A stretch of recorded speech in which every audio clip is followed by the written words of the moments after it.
چھٹا بند شعر نمبر 41۔ کعبہ ارباب فن سطوط دین مبین، تجھ سے حرم مرتبط اندلسیوں کی زمین۔ تشریح۔ اے مسجد، جن لوگوں نے فن تعمیر میں درجہ کمال حاصل کیا، تیری عمارت ان کے لیے کعبے کا درجہ رکھتی ہے، یعنی انتہائی عزت کی مستحق ہے، اور وہ لوگ اس سے تعمیر کے نئے نئے نکتے سیکھتے ہیں۔ تیری وجہ سے دین اسلام کی عظمت نمایاں ہے، تیری برکت سے اندلسیوں کی سرزمین یعنی خود اندلس انتہائی عزت و احترام کی حقدار بن گئی ہے۔ شعر نمبر 42۔ ہے تیرا گردوں اگر حسن میں تیری نظیر، قلب مسلماں میں اور نہیں ہے کہیں، قلب مسلماں میں ہے اور نہیں ہے کہیں۔ تشریح۔ اس آسمان کے نیچے تیرے حسن اور خوبی کی اگر کوئی مثال ہے تو وہ روئے زمین پر تو موجود نہیں، وہ روئے زمین پر تو موجود نہیں، البتہ مسلمان کے دل میں مل سکتی ہے، یعنی مسلمان ہی پھر ایسی خوبصورت اور عالیشان عبادت گاہ بنا سکتے ہیں جو اور کوئی نہیں بنا سکتے، اور یہ اعزاز صرف مسلمان کو حاصل ہے۔ شعر نمبر 43۔ آہ وہ مردان حق وہ عربی شہسوار، حامل خلقی عظیم صاحب صدق و یقین۔ تشریح۔ مسجد کو دیکھ کر اقبال کے دل میں مسجد کے بانیوں کی یاد تازہ ہوگی۔ فرماتے ہیں، آہ خدا کے وہ پاک بندے، وہ عرب کے شہسوار جو حضرت رسول صلی اللہ علیہ وسلم کے اخلاق عالیہ کا نمونہ تھے، وہ جنہیں سچائی، ایمانداری، راست بازی اور یقین میں انتہائی اونچا مرتبہ حاصل تھا، اب کہاں گئے ہیں؟ افسوس کہ وہ آج موجود نہیں، لیکن ان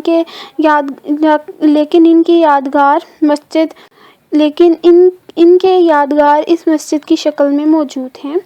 شعر نمبر 44۔ جن کی حکومت سے ہے فاش یہ رنج غریب، سلطنت اہل دل فکر ہے شاہی نہیں۔ تشریح۔ وہ عظیم انسان جن کی حکومت نے عجیب و غریب نکتہ دنیا پر واضح کیا کہ دل والوں کی سلطنت فقیری ہوتی ہے، بادشاہی نہیں، یعنی وہ اس لیے نہیں آتے کہ بڑے بڑے محل بنائیں، وہ اپنے گرد عظمت اور برتری کی حیرت انگیز سامان جمع کر لیں، وہ فکر اور درویشی کا تحفہ لے کر آتے ہیں، خود کم سے کم میں گزارا کرتے ہیں، اور ہر چیز خلق خدا کی بہتری، بہبود اور راحت و آسائش کے لیے وقف کر دیتے ہیں۔ یہی وہ سلطنت ہے جس کا پیغام اسلام دنیا میں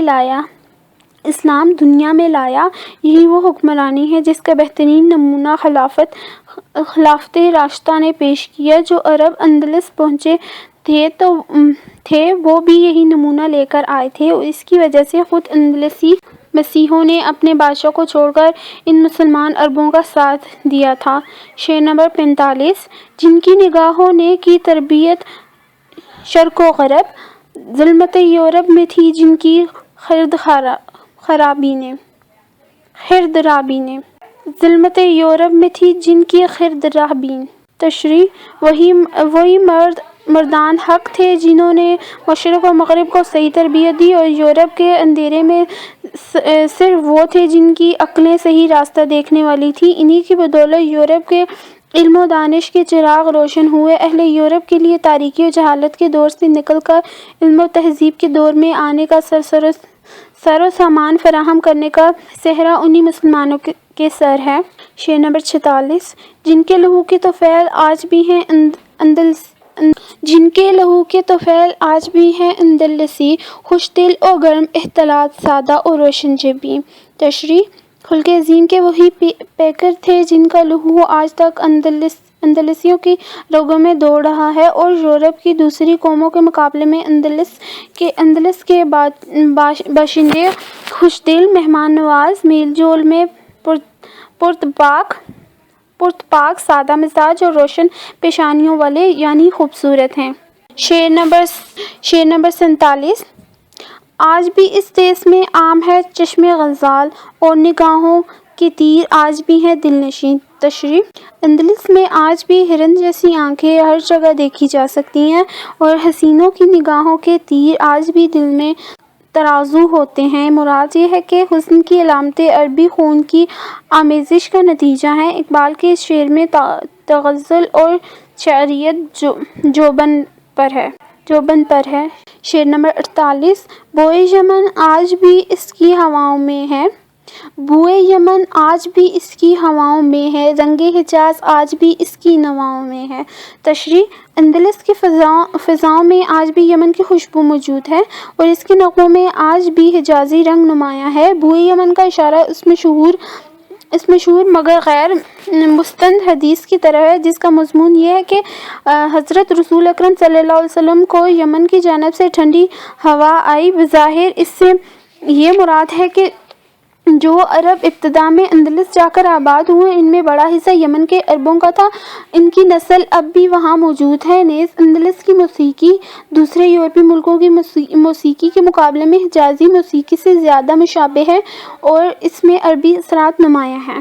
7واں بند، شعر نمبر 49، دیدہ انجمن میں ہے تیری زمین آسماں، آہ کہ صدیوں سے ہے تیری فضا بے اذاں۔ تشریح، اے مسجد قرطبہ، ستاروں کی نظر میں تیری زمین کو آسمان کا رتبہ حاصل ہے، یعنی یہ زمین بہت محترم ہے اور اس کا رقبہ بہت عظیم ہے۔ آہ کہ صدیاں گزر گئیں اور تیری فضا میں اذان کی آواز نہیں سنی گئی، یعنی کسی نے تیرے صحن یا محراب سے اذان نہیں کہی۔ شعر نمبر 50، کون سی وادی میں ہے کون سی منزل میں ہے، عشق بلا خیز کا قافلہ سخت جان۔ تشریح، کچھ معلوم نہیں کہ ہنگامے پیدا کرنے اور ہلچل ڈالنے والے عشق حق کا سخت جاں قافلہ کون سی وادی اور کون سی منزل میں آرام کر رہا ہے، وہ کب یہاں پہنچے گا اور کب تیری فضا میں اللہ اکبر کی سزائیں پھر اسی طرح گونجنے لگیں گی جس طرح اسلامی دور میں 850 سال تک گونجتی رہی۔ شعر نمبر 51، دیکھ چکا المنی دیکھ چکا المنی شورش اصلاح دین، جس نے چھوڑے کہیں نقش کہن کے نشاں۔ تشریح، ملک میں انقلاب پیدا ہوئے، جرمنی سے اصلاح دین کی تحریک اٹھی جس نے پرانے زمانے کے تمام نقش مٹا کر رکھ دیے اور اسی انقلاب نے انسانیت کا جنازہ نکال دیا۔ شعر نمبر 52، حرف غلط بن گئی عصمت پیر کا نشت، اور ہوئی فکر کسے کشتی نازک رواں۔ تشریح، یورپ کی جس معصومی پر عیسائیت نے ایک وسیع مذہبی نظام تیار کیا تھا، وہ معصومی حرف غلط کی طرح ختم ہو کر رہ گئی۔ اس عہد میں کسی کو سوچنے اور غور کرنے کی اجازت نہ تھی، کوئی شخص بائبل کا ترجمہ نہ کر سکتا تھا اور مذہب کے متعلق کوئی رائے نہ دے سکتا تھا۔ سب کی گردنیں پوپ اور اس کے مقرر کیے ہوئے کارکنوں کے سامنے جھکی رہتی تھیں، جو کچھ وہ کہتے تھے اس کو نجات کا ذریعہ سمجھا جاتا تھا۔ لیکن مارٹن لوتھر کی تحریک نے پوپ کی معصومیت ختم کی تو لوگ دین میں غور و فکر کرنے لگے، حقیقت حال ان پر آشکار ہوئی۔ اسی وقت سے پرانا مذہب ڈھانچہ بالکل برباد ہو گیا۔ اسی وقت سے آزادی فکر کا وہ دور شروع ہوا جس نے آگے چل کر یورپ کو لادینی کی راہ پر ڈال دیا۔ شعر نمبر 53، چشم فرانسیس بھی دیکھ چکی انقلاب، جس سے دگرگوں ہوا مغربیوں کا جہاں۔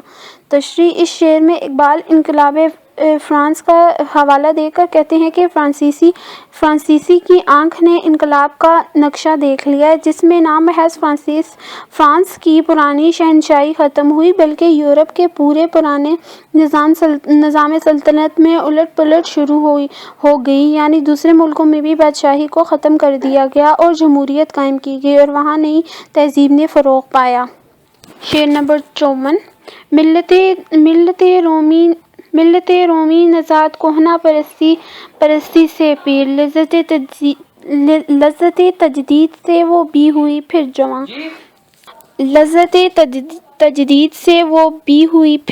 تشریح، رومی نسل کی ملت یعنی اہل اٹلی جو پرانی چیزوں کی پرستش کرتے بوڑھے ہو گئے تھے، وہ بھی مسولینی کی رہنمائی میں تجدید کی لذت سے جواں بن گئے، یعنی ان میں بھی زندگی کی نئی روح پیدا ہوگی اور وہ عظمت اور برتری کے دعوے کرنے لگے۔ شعر نمبر 55، روح مسلمہ میں ہے آج وہی اضطراب، راز خدائی ہے یہ کہہ نہیں سکتی زباں۔ تشریح، مسلمان کی روح میں آج بھی وہی بے قراری، وہی تڑپ لہریں لے رہی ہے۔ اس کا نتیجہ کیا ہونے والا ہے یہ خدا کا راز ہے، زبان میں یہ طاقت نہیں کہ اسے کھول کر بیان کر سکے، یہ خدا ہی بہتر جانتا ہے کہ مسلمانوں میں انقلاب کب نمودار ہوگا۔ شعر نمبر 56، دیکھیے اس بحر کی تہ سے اچھلتا ہے کیا، گنبد نیلوفری رنگ بدلتا ہے کیا۔ تشریح، اقبال منتظر ہے کہ سمندر میں طوفان کے آثار نمودار ہیں، دیکھیں اس کی تہ سے کیا نکلے گا، اور یہ نیلا آسمان جو ہمارے سر پر چھایا ہوا ہے کیا رنگ بدلے گا، انقلاب بہت نزدیک آ رہا ہے۔ 8واں بند، شعر نمبر 57، وادی کوثر میں غرق شفق ہے سحاب، غرق شفق ہے، وادی کوثر میں غرق شفق ہے سحاب، لال بدخشاں کے ڈھیر چھوڑ گیا آفتاب۔ تشریح، پہاڑ کی وادی میں بادل شفق کی سرخی کے اندر ڈوبا ہوا نظر آتا ہے، ایسا معلوم ہوتا ہے کہ سورج غروب ہوتے ہی بدخشانی لال کے ڈھیر چھوڑ گیا۔ یہ غروب آفتاب کا نظارہ ہے، غروب کے ساتھ ہی جو شفق نمایاں ہوتی ہے اس کی سرخی ہر شے پر تھوڑا بہت رنگ چڑھا دیتی ہے، اور بادل کا کوئی ٹکڑا افق پر موجود ہو تو وہ سراسر سرخ ہو جاتا ہے۔ اسی کو شاعر نے سرخی کی بنا پر لال بدخشانی کے ڈھیر سمجھا، چونکہ یہ ڈھیر غروب آفتاب سے پیدا ہوئے اس لیے کہا یہ آفتاب چھوڑ گیا۔ شعر نمبر 58، سادہ و پرسوز ہے دختر دہقان کا گیت، کشتی دل کے لیے سیل ہے عہد شباب۔ تشریح، عین اسی حالت میں کسی دیہاتی لڑکی کا نغمہ فضا میں گونجا، اس کی لے بہت سادہ تھی، اس لیے کہ یہ دیہاتی لڑکی موسیقی کا فن سیکھ کر نہیں گاتی، محض خوش گلو کی بدولت شوق پورا کر لیتی ہے۔ سادگی کے باوجود اس لے میں درد اور سوز بھرا ہوا تھا۔ سچ ہے جوانی کا زمانہ دل کی کشتی کے لیے سیل کا درجہ رکھتا ہے، یعنی اسے جدھر چاہتا ہے بہا لے جاتا ہے۔ شعر نمبر 59، آب رواں کبیر تیرے کنارے کوئی دیکھ رہا ہے کسی اور زمانے کا خواب۔ تشریح، اے دریائے کبیر تیرے کنارے کوئی شخص بیٹھا ہوا کسی اور ہی زمانے کا خواب دیکھ رہا ہے، لیکن تجھے خبر نہیں ہے کوئی سے مراد خود اقبال ہے۔ شعر نمبر 60، عالم نو ہے ابھی پردے تقدیر میں، میری نگاہوں میں ہے اس کی سحر بے حجاب۔ تشریح، اقبال فرماتے ہیں کہ وہ آنے والا زمانہ اگرچہ ابھی تک تقدیر کے پردے میں چھپا ہوا ہے اور ظاہر نہیں ہوا، لیکن میری نگاہیں اس کے طلوع کو بے نقاب دیکھ رہی ہیں، یعنی مستقبل کے تمام واقعات دیکھ رہا ہوں۔ شعر نمبر 61، پردہ اٹھا دوں اگر چہرے افکار سے، لا نہ سکے گا فرنگ میری نواؤں کی تاب۔ تشریح، میں اگر اپنے تصورات کے چہرے سے پردہ اٹھا دوں اور بتا دوں کہ کیا کچھ ہونے والا ہے تو یورپ میری ان انقلابی باتوں کی تاب نہ لا سکے گا، اس لیے مصلحت کی خاطر میں خاموش ہوں۔ شعر نمبر 62، جس میں نہ ہو انقلاب موت ہے وہ زندگی، روح امم کی حیات کشمکش انقلاب۔ تشریح، اقبال انقلاب کا داعی ہے۔ اس شعر میں وہ اپنے انقلاب کے نظریے کو زندگی سے مربوط کرتے ہوئے فرماتے ہیں کہ زندگی کا ایک زرعی اصول یہ ہے کہ جس زندگی میں انقلاب رونما نہ ہو وہ زندگی نہیں موت ہے۔ قوموں کی روحیں انقلابی کشمکش ہی کی بدولت زندہ رہتی ہیں، جن اقوام میں تبدیلی کا عمل نہیں رہتا وہ کاہلی اور سستی کو اختیار کیا جاتا ہے، جن اقوام میں تبدیلی کا عمل نہیں رہتا اور کاہلی اور سستی کو اختیار کیا جاتا ہے تو وہ صفحہ ہستی سے مٹ جایا کرتی ہیں۔ شعر نمبر 63، صورت شمشیر ہے دست قضا میں وہ قوم، کرتی ہے جو ہر زماں اپنے عمل کا حساب۔ تشریح، اس شعر میں اقبال مسلمانوں کو یہ پیغام دیتے ہیں کہ جو قوم ہر وقت اپنے اعمال کا حساب رکھتی ہے، یعنی جانچ پڑتال کرتی رہتی ہے، اس سے اندازہ ہوتا رہتا ہے کہ کہاں لغزش ہوئی، کہاں ٹھوکر کھائی، وہ اپنی ہر لغزش اور ہر ٹھوکر کی تلافی کر لیتی ہے، لہٰذا وہ زندگی کے میدان میں ہمیشہ کامیاب رہتی ہے اور قدرت کے ہاتھ میں تلوار کا کام دیتی ہے، یعنی اس سے قدرت اپنے سارے کام لیتی ہے۔ شعر نمبر 64، نقش ہیں سب ناتمام خون جگر کے بغیر، نغمہ سودائے خام خون جگر کے بغیر۔ تشریح، نظم کے آخری شعر میں اقبال خون جگر کی اہمیت واضح کر کے فرماتے ہیں کہ جن نقوش میں جگر کا خون شامل نہ ہو وہ نامکمل رہتے ہیں۔ خون جگر کے بغیر شاعری بھی سودائے خام کے سوا کچھ حیثیت نہیں رکھتی، یعنی ایسی شاعری کچھ اور بیکار ہے۔ یعنی ایسی شاعری بیکار ہے، اس سے قوم کی تقدیر نہیں بدلتی، نہ یہ انقلاب برپا کر سکتی ہے۔ ذوق و شوق، تعارف۔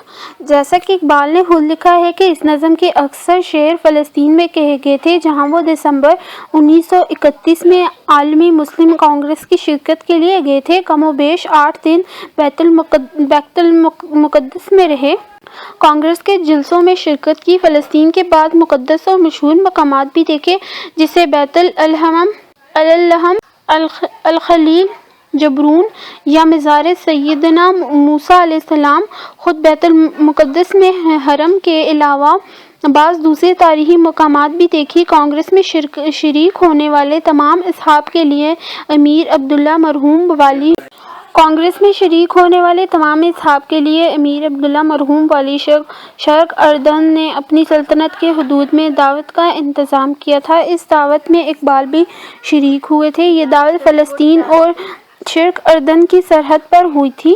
نظم کے ابتدائی بند میں قصیدہ بردہ کے پہلے 2 شعروں کی تلمیحات بھی موجود ہیں۔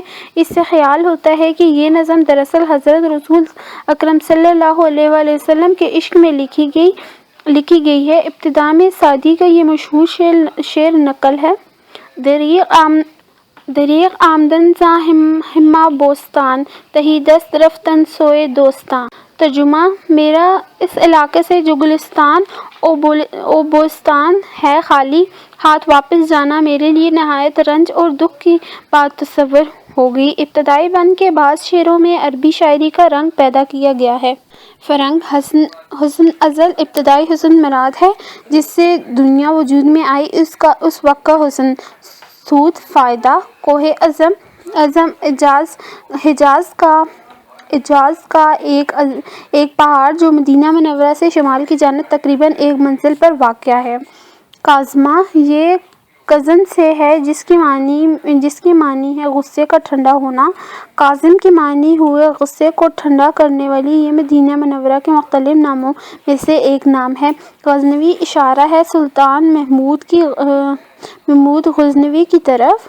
سومناتھ، کاٹھیاوار کا وہ مشہور بت خانہ جس کی تسخیر کے لیے غزنوی نے بہت بڑے صحرائی علاقے کا سفر کیا اور جو اس کے تمام کارناموں میں سب سے زیادہ عظیم الشان مانا جاتا ہے۔ دجلہ و فرات، عراق کے مشہور دریائے کربلا کی جنگ دریائے فرات ہی کے کنارے ہوئی تھی۔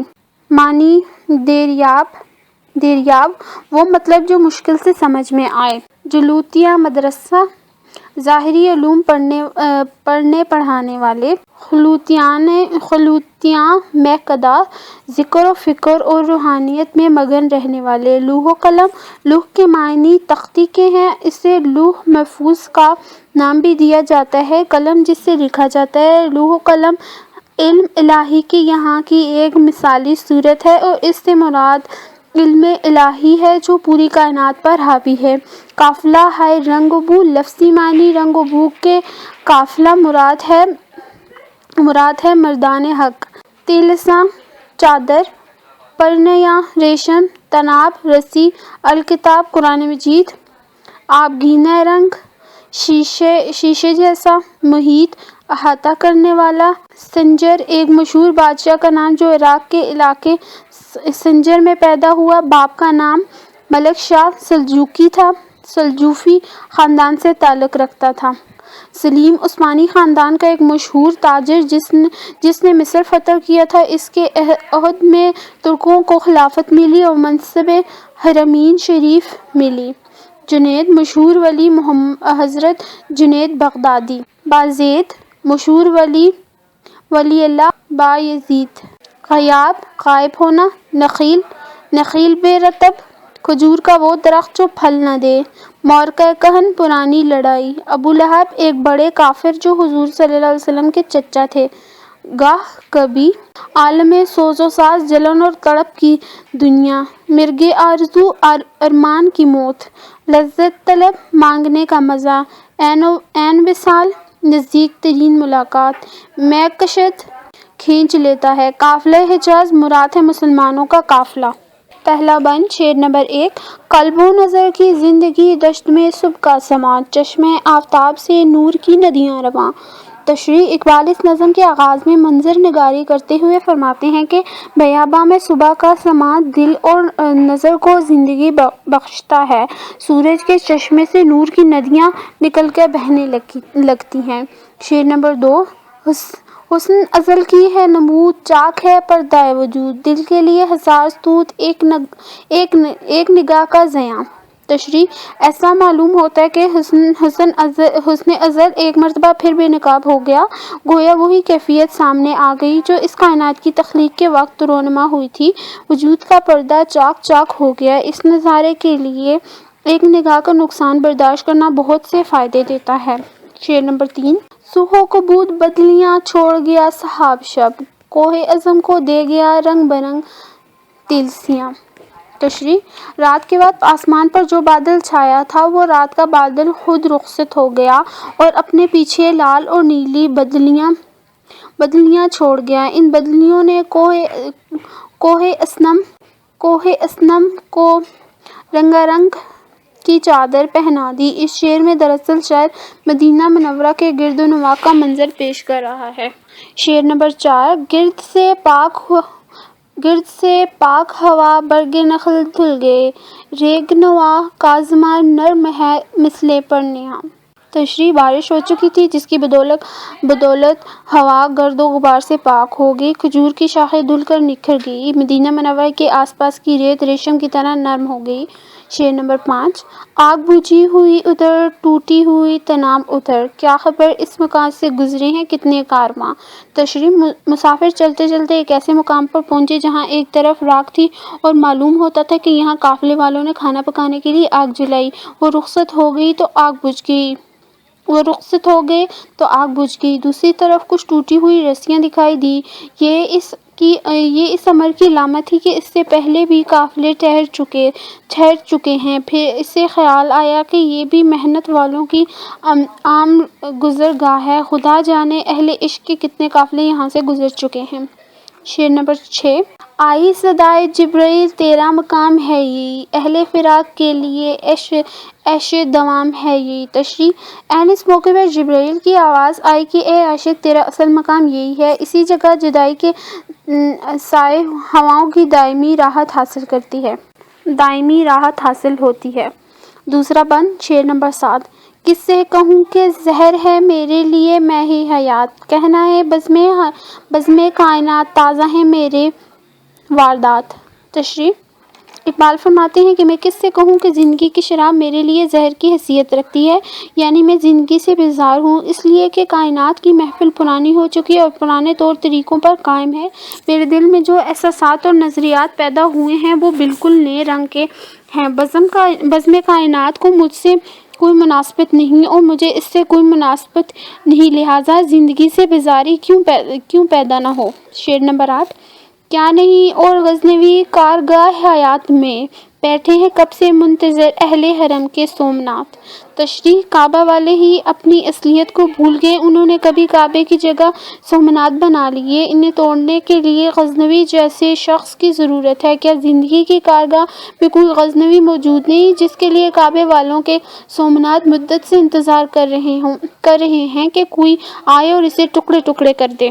شعر نمبر 9: ذکر عرب کے سوز میں فکر عجم کے ساز ہیں، نے عربی مشاہدات نے عجمی تخلیات۔ تشریح: ذکر عرب کا سوز اور فکر عجم کا ساز بے شک موجود ہے، لیکن پہلے میں عربی مشاہدات نظر نہیں آتے اور دوسرے میں عجمی تجلیات ناپید ہیں۔ مراد یہ ہے کہ عرب حقیقت پسند قوم تھے، انہیں حقائق سے زیادہ دل بستگی تھی، اب وہ حقائق کہیں نظر نہیں آتے۔ عجمیوں کا کمال یہ تھا کہ ان کی فکر بہت بلند تھی، لیکن آج وہ دولت بھی ان سے کنارہ کر گئی اور عرب عجم دونوں میں ان صفات سے خالی ہو گئے ہیں جن کی بدولت انہوں نے عالمگیر شہرت حاصل کی تھی۔ شعر نمبر 10: قافلہ حجاز میں ایک حسین بھی نہیں، گرچہ ہے تابدار ابھی کے سوئے دجلہ و فرات۔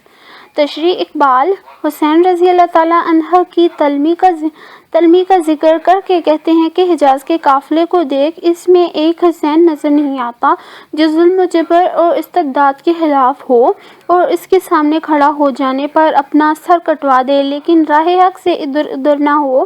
دوسری طرف دیکھو کہ دجلہ افراد کے گیسوں میں ابھی تک پیچ و خم باقی ہیں اور وہ آج بھی حسین جیسے بہادروں کے منتظر ہیں۔ شعر نمبر 11۔ عقل و دل و ناگاہ کا مرشد اولی ہے عشق، عشق نہ ہو تو شرع و دین بت کدہ تصورات، عشق نہ ہو تو شرع و دین بت کدہ تصورات۔ تشریح حضرت امام حسین رضی اللہ تعالیٰ عنہ جو کارنامہ سر انجام دیا تھا وہ عشق حق کا ایک کرشمہ تھا۔ عشق حق ہی عقل، دل اور نگاہ کے لیے سب سے پہلا ہادی ہے، یعنی اسی عشق کی بدولت عقل، دل اور نگاہ کو صحیح راستہ ملتا ہے۔ عشق حق نہ ہو تو شریعت و دین کی حیثیت اس کے سوا کیا رہ جاتا ہے کہ انسان اپنے تخیل اور تصورات کی بنا پر مختلف صورتوں کا بت خانہ تیار کرے، یعنی عشق کے بغیر شرع اور دین تصورات اوہام اور شرک کا بت خانہ بن جاتا ہے۔ شعر نمبر 12۔ صدقے خلیل بھی ہے عشق، صبر حسین بھی ہے عشق، معرکہ وجود میں بدر و حنین بھی ہے عشق۔ تشریح اقبال عشق کی اہمیت کے بارے میں فرماتے ہیں کہ یہی عشق تھا جس کی برکت سے حضرت ابراہیم خلیل اللہ نے صدق اور راست بازی کا اونچا مرتبہ حاصل کیا۔ جابر بادشاہ اس سنگ دل قوم کی مخالفت سے بے پرواہ ہو کر توحید کا نعرہ لگایا، یہی عشق تھا جس کی بدولت وہ اپنے اکلوتے بچے کو راہ خدا میں قربان کرنے پر تیار ہو گئے تھے۔ حضرت امام حسین کو کربلا میں صبر کا جو بلند مقام حاصل ہوا وہ بھی اسی عشق کا کرشمہ تھا۔ زندگی کے معرکے میں ہی بدر و حنین کی جنگیں اسی طرح پیش آتی ہیں جس طرح رسول اکرم صلی اللہ علیہ وسلم کو پیش آئی تھی۔ انہی جنگوں نے حق اور باطل کو الگ کیا، حق کامیاب ہوا اور باطل مٹ گیا۔ بدر و حنین کی جنگوں میں بھی عشق کے حق ہی کی بدولت سرخ روئی حاصل ہوتی ہے۔ تیسرا بند۔ شعر نمبر 13۔ آئے کائنات کا معنی دریاب تو نکلے تیری تلاش میں قافلہ ہائے رنگ بو۔ تشریح اقبال فرماتے ہیں کہ اگر کائنات کو ایک آیت سمجھ لیا جائے تو اس کا مشکل سے سمجھ میں آنے والا مطلب یہ ہے کہ ارباب ظاہر اور ارباب باطن کے قافلوں کو تیری ہی تلاش ہے، یعنی تیرے بغیر کوئی بھی اپنے مقصد اور مدعا کو نہیں پہنچ سکتا۔ شعر نمبر 14۔ جلوتیان مدرسہ کور نگاہ و مردہ ذوق، خلوتیان مہکدہ غم طلب و تہی کدو۔ تشریح اقبال دور حاضر کی تعلیم پر طنز کر کے کہتے ہیں کہ جو لوگ علم پڑھنے پڑھانے میں لگے ہوئے ہیں ان کی نگاہیں حقیقت کی پہچان سے محروم ہیں اور ان کے دلوں کا ذوق مردہ ہو چکا ہے۔ جو لوگ مے خانہ محبت میں بیٹھے ہیں ان میں شراب محبت کی طلب باقی نہیں ہے اور ان کے ظرف ہی شراب سے خالی ہیں۔ مراد یہ ہے کہ ارباب ظاہر اور ارباب باطن کی حالت ناگفتہ بے ہے۔ شعر نمبر 15۔ مہک کے میری غزل میں ہے آتش رفتہ کا سراغ، میری تمام سرگشت کھوئے ہوں کی جستجو۔ تشریح میری زبان پر جو شعر جاری ہوتے ہیں وہ اس حرارت عشق کا پتہ دیتے ہیں جو مدت ہوئی افسردہ ہو چکی ہے۔ میری زندگی کی سرگشت کیا ہے؟ صرف یہ کہ اس کا ایک ایک لمحہ کھوئے ہوئے ان لوگوں کی تلاش میں گزرا ہے جو اسلام کے عظیم لیڈر تھے، یعنی میری کوشش یہی رہی ہے کہ پھر وہی حرارت عشق پیدا ہو جائے جس سے ہمارے اسلاف کرام نے بلند رتبے حاصل کیے۔ شعر نمبر 16۔ باد صبا کی موج سے نشو نمائے خار و خس، میرے نفس کی موج سے نشو نمائے آرزو۔ تشریح جس طرح باد صبا کی لہر سے گھاس پھوس نشو نما پاتے ہیں، اسی طرح میری سانس کی لہریں دلوں میں آرزو کی پرورش کرتی ہیں، یعنی میں یہ پیغام دیتا ہوں کہ مسلمانوں کے دل ایمان اور یقین کی دولت حاصل کریں، پھر ان میں پہلے کیسے ولولے ہوں گے اور پرانا دور دنیا میں تازہ ہو جائے گا۔ شعر نمبر 17۔ خون دل و جگر سے ہے میری نوا کی پرورش، ہے رگ ساز میں رواں صاحب ساز کا لہو۔ تشریح میرے نغمے دل اور جگر کے خون سے پلتے ہیں، میں میں نے اپنے ساز کی رگوں میں اپنا لہو دوڑا دیا ہے، یعنی میری شاعری محض تخیل نہیں بلکہ میرے دل کی تڑپ کا اظہار ہے، اس لیے یہ پڑھنے والوں کو متاثر کرتا ہے۔ شعر نمبر 18۔ فرصت کشمکش مدہ عین دل بے قرار را، یک دوش کن زیادہ کن گیسوئے تابدار را۔ تشریح۔ اے عشق محبوب، میرے دل بے قرار کو کشمکش کی مہلت نہ دے، اپنی پرپیچ زلف میں ایک دو شکنیں بڑھا دے تاکہ میں جلد شکار ہو سکوں۔ مطلب یہ ہے کہ عشق و محبت کی آگ اور تیز کر دے، زلف میں شکنیں بڑھ جائیں تو دل اس طرح ان میں الجھ جائے گا کہ پھر اسے کھینچ تان کا موقع نہ ملے گا۔ چوتھا بند۔ شعر نمبر 19۔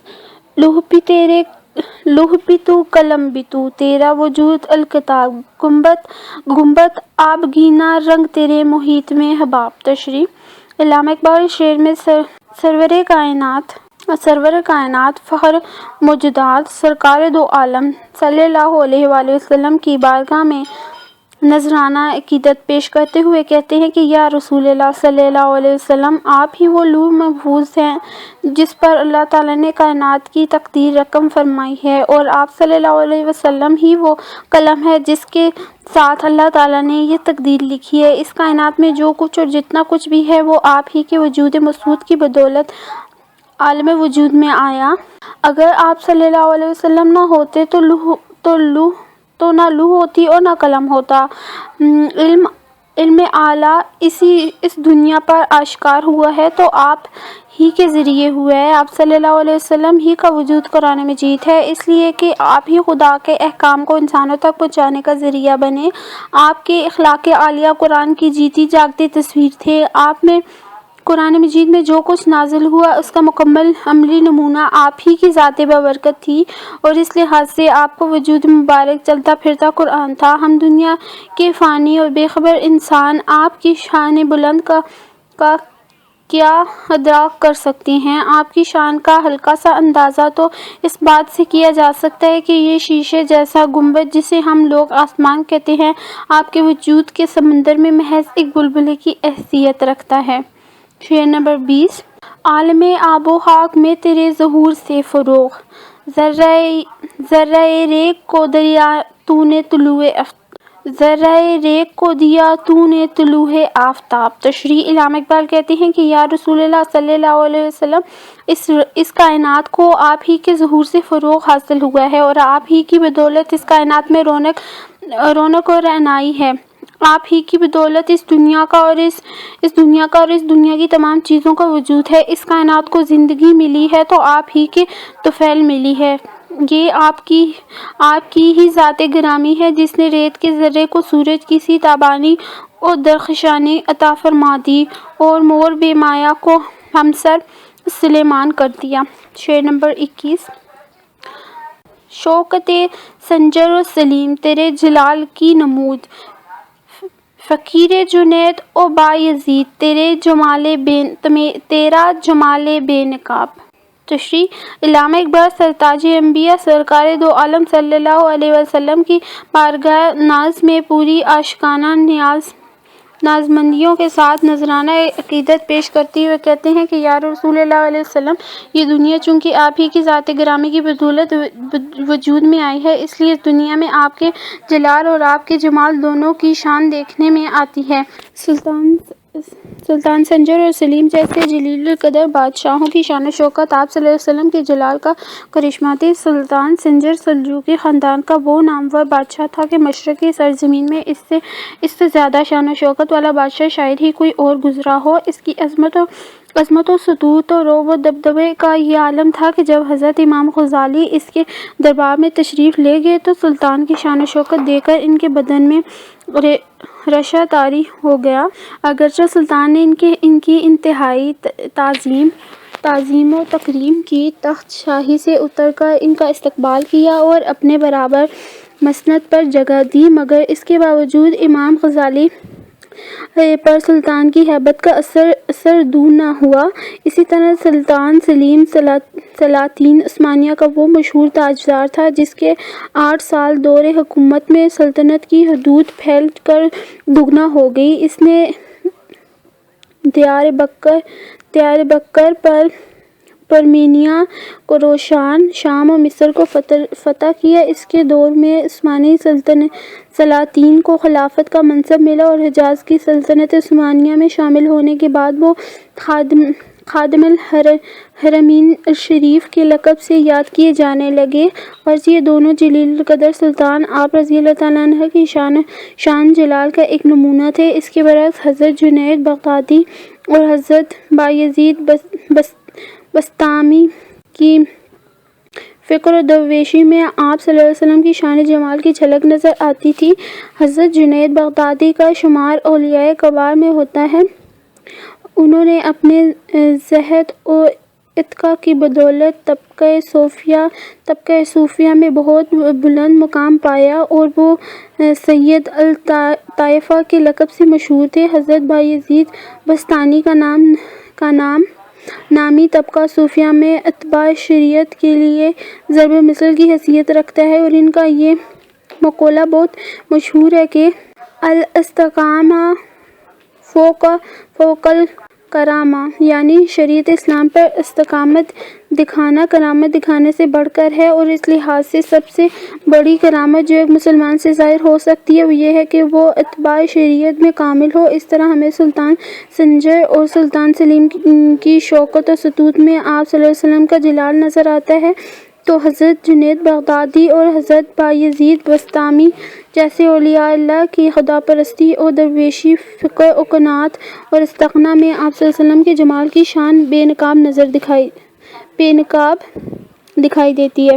شعر نمبر 22۔ شوق تیرا اگر نہ ہو میری نماز کا امام، میرا قیام بے حجاب میرا سجود بے حجاب۔ تشریح: علامہ اقبال عاشقانہ نیاز مندوں کے ساتھ نذرانہ عقیدت پیش کرتے ہوئے کہتے ہیں کہ یا رسول اللہ، اگر آپ صلی اللہ علیہ وسلم کا عشق میری نماز کا امام نہ ہو اور میں آپ کے عشق کو اللہ تعالیٰ کی بارگاہ میں عبادت کا نصب العین نہ بناؤں تو میرے نماز کے لیے کھڑے ہونا بھی بیکار ہے اور میرا اللہ تعالیٰ کے حضور سجدہ کرنے کا بھی کوئی فائدہ نہ ہوگا، نہ مجھے قیام سے کچھ حاصل ہوگا اور نہ میرے سجدے ہی میرے کسی کام آئیں گے، کیونکہ جب تک آپ صلی اللہ علیہ وسلم کا عشق اور آپ صلی اللہ علیہ وسلم کی اتباع کا جذبہ عبادت کا محرک نہ ہو تب تک کوئی عبادت اللہ کی بارگاہ میں مقبول نہیں ہو سکتی، اس لیے کہ آپ کا عشق ہی در حقیقت عبادت میں وہ شان پیدا کرتا ہے جو انسان کو منزل مقصود تک پہنچاتی ہے اور جس کی طرف اشارہ کرتے ہوئے اللہ تعالیٰ قرآن مجید میں آپ صلی اللہ علیہ وسلم کو اس کا یہ حکم بندوں تک پہنچانے کی تاکید کرتا ہے۔ قل ان کنتم تحبون اللہ فاتبعونی یحببکم اللہ ویغفر لکم ذنوبکم واللہ غفور رحیم۔ اے نبی صلی اللہ علیہ وسلم، لوگوں سے کہہ دو کہ اگر تم حقیقت میں اللہ سے محبت رکھتے ہو تو میری پیروی اختیار کرو، اللہ تم سے محبت کرے گا اور تمہاری خطاؤں سے درگزر فرمائے گا، وہ بڑا معاف کرنے والا اور رحیم ہے۔ اس لیے میرا ایمان ہے کہ اگر آپ صلی اللہ علیہ وسلم کا عشق اور آپ صلی اللہ علیہ وسلم کی رضا کا حصول میری زندگی کا مقصد اور میری عبادات کا مرکز اور محور نہ ہو تو دنیا بھر کی نیکیاں مجھے کچھ فائدہ نہیں پہنچا سکیں گی اور میری لمبی لمبی نمازیں اور طویل طویل سجدے میرے کسی کام نہیں آ سکتے۔ خدا ملے گا تو وہ آپ کے عشق سے ملے گا اور خدا کی رضا ملے گی تو وہ بھی آپ صلی اللہ علیہ وسلم کی رضا سے ملے گی۔ شعر نمبر 23۔ تیری نگاہ ناز سے دونوں مراد پا گئے، عقل غیاب و جستجو عشق حضور و اضطراب۔ تشریح: یا رسول اللہ صلی اللہ علیہ وسلم، آپ صلی اللہ علیہ وسلم کی نگاہ ناز نے عقل اور عشق دونوں کو ان کے ظرف اور ان کی طلب کے مطابق مراد مندی سے فیض یاب کیا ہے۔ آپ صلی اللہ علیہ وسلم کے در فیضان سے عقل اور عشق دونوں نے اپنی اپنی مراد پائی ہے۔ عقل غیاب و جستجو کی طالب تھی، یہ دونوں اسے مل گئی، اور عشق حضوری اضطرابی کا آرزومند تھا، یہ نعمت اسے عطا ہو گئی۔ عقل اور عشق ایک دوسرے کی ضد ہیں اور اسی لیے دونوں کی تقدیر جدا گانا ہے۔ عقل کا تقاضا ہے کہ اس میں غیاب و جستجو یعنی مقصد سے دور رہنے اور تلاش کرنے کا رنگ پایا جائے، جبکہ عشق میں اس کا مقتضی ہے کہ اس میں حضوری اور اضطراب کی کیفیت پائی جائے۔ عقل غیاب یعنی دور رہنے کی حالت سے مطمئن ہو سکتی ہے، لیکن عشق مطمئن نہیں ہو سکتا، وہ تو حضوری کا طالب ہوتا ہے، اور محبوب کو بے پردہ آمنے سامنے دیکھنا اور دید میں حسرت، دید اور حضوری میں اضطراب و بے قراری اس کا مطلوب ہوتا ہے۔ یا رسول اللہ صلی اللہ علیہ وسلم، یہ آپ صلی اللہ علیہ وسلم اور آپ صلی اللہ علیہ وسلم کی نگاہ ناز کا ایک اعجاز ہے کہ عقل اور عشق باہم متضاد ظرف، ذوق اور طلب کے حامل ہونے کے باوجود اپنے ظرف اور ذوق کے مطابق فیضیاب ہوئے ہیں۔ شعر نمبر 24۔ تیرا و تار ہے جہاں گردش آفتاب سے، عقل غیاب و جستجو، عشق حضور و اضطراب۔ تشریح۔ شاعر کہتے ہیں کہ یا رسول اللہ صلی اللہ علیہ وسلم، دنیا میں اگرچہ سورج کی گردش جاری ہے اور سورج اپنے طلوع و غروب کے مقررہ نظام الاوقات کے مطابق دنیا میں اپنی روشنی پھیلاتا ہے، مگر اس کے باوجود دنیا تاریک دکھائی دیتی ہے، کیونکہ سورج کی روشنی مادی اجسام کو تو منور کر سکتی ہے، مگر اس سے انسانی قلوب منور نہیں ہو سکتے۔ مادہ پرستی کی وجہ سے یہ دنیا جس طرح روحانیت سے محروم ہو گئی ہے، اس کے پیش نظر اس دنیا کو ضرورت اس نورانی سورج کی ہے جس کی روشنی دلوں کی تاریکیوں اور سینوں کے اندھیروں کو دور کر سکے، اور یہ کام صرف اور صرف آپ صلی اللہ علیہ وسلم کی بے پردہ جلوہ گری ہی کر سکتی ہے۔ میں آپ سے التجا کرتا ہوں کہ آپ زمانے کی فطرت کو اپنی تجلی سے فیضیاب فرما کر اسے تازگی بخشیں، تاکہ دلوں کے اندھیرے دور ہو جائیں اور وہ سینے پھر نور ہدایت سے منور ہو جائیں جو مادہ پرستی کی عبادت روحانیت سے محروم ہو چکے ہیں۔ شعر نمبر 25۔ تیری نظر میں ہے تمام گزشتہ روز و شب، مجھ کو خبر نہ تھی کہ ہے علم نخیل بے رطب۔ تشریح۔ اس شعر میں حضور سرور کائنات، فخر موجودات، سرکار دو عالم صلی اللہ علیہ وسلم کی بارگاہ ناز میں پوری عاشقانہ نیاز مندیوں کے ساتھ نذرانہ عقیدت پیش کرنے کے ساتھ ساتھ اپنی کم مائگی اور بے بضاعتی کی طرف اشارہ کرتے ہوئے شاعر کہتا ہے کہ یا رسول اللہ صلی اللہ علیہ وسلم، میرے گزرے ہوئے دن رات آپ صلی اللہ علیہ وسلم کے سامنے ہیں، میری سابقہ زندگی کے حالات سے آپ بخوبی آگاہ ہیں، میری گزشتہ زندگی کا کوئی گوشہ، کوئی لمحہ آپ کی نظر سے اوجھل نہیں۔ میں اگر اپنی زندگی کے ابتدائی دور میں عشق سے دور رہا ہوں تو اس کی وجہ صرف یہ تھی کہ میں علم حاصل کرنے میں لگا رہا۔ اپنی نادانی کے باعث اس وقت میں یہی سمجھتا تھا کہ مقصد حیات کے حصول کے لیے علم ہی کافی ہے۔ اس زمانے میں مجھے اس بات سے آگاہی ہی نہ تھی کہ علم جسے حاصل کرنے کے لیے میں دن رات ایک کیے ہوئے ہوں، یہ تو کھجور کا ایک ایسا درخت ہے جس پر پھل نہیں آتا، اور آدمی ساری زندگی حصول علم کی لگن میں کھپانے کے باوجود منزل کے حصول میں ناکام رہتا ہے، کیونکہ میں اس حقیقت سے یکسر ناآشنا تھا کہ عشق رسول کے بغیر کوئی شخص خدا تک نہیں پہنچ سکتا۔ اس طرح میری زندگی حصول علم کے جس مشغلے میں گزر گئی وہ روحانی نقطہ نظر سے میرے لیے بالکل بے سود ثابت ہوا، کیونکہ دنیا جہاں کے علوم اپنے دامن میں سمیٹ لینے کے باوجود میں معرفت حق کی منزل سے روز اول کی طرح دور ہی رہا۔